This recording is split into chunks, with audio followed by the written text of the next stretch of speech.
नमस्कार, माझे पूर्ण नाव अनन्या अरुणेता. माझ्या पुस्तकाचे नाव मुथू आणि काडू आहे. या पुस्तकाचे मराठी अनुवादन शेना दिवया आहे. कुर्गामधल्या कोटागिरीच्या मुत्तन्ना कुटुंबाबद्दल सांगायचं झालं तर एक गोष्ट नक्की होती, ती म्हणजे गंगू मुत्तन्ना आणि राजा मुत्तन्ना.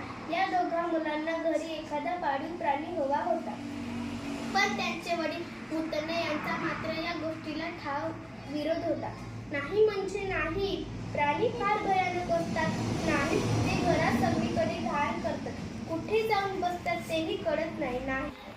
एके दिवशी मुत्तन्ना त्यांना आपण आता मुथूच म्हणून यांनी पाहिलं तर त्याची मुलं घरीच मांजराचं एक छोटंसं पिल्लू घेऊन आलेली होती. मांजराचं छोटंसं काळं पिल्लू. हा चमत्कारी प्राणी कुठे मिळाला तुम्हाला? मुत्तन्ना वैतागून विचारलं.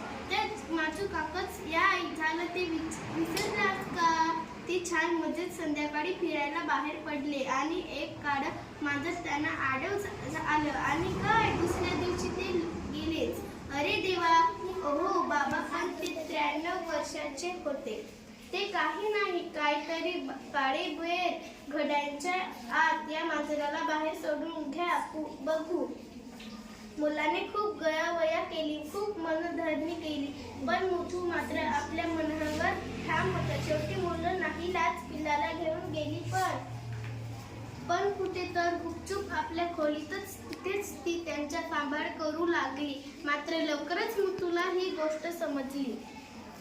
तो खूपच रागावला, खूप चिडला. नको म्हणालो होतो ना, कळत नाही का तुम्हाला? आपण याला आपल्या घरी ठेवू शकत नाही. ताबडतोब जिथून आणलं तिथून सोडूया. बरं, मुथूनं मुला दमच भरलं.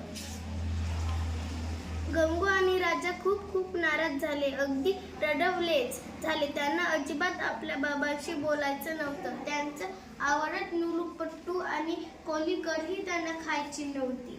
त्या रात्री मुथू नुसता कुशीवरून तळमळत होता. शेवटी कदाचित त्याला झोप लागली, तेव्हा त्याच्या स्वप्नात काळ्या रंगाचे मऊ लोकरीचे घोडे होते. म्याऊ म्याऊ. बाबा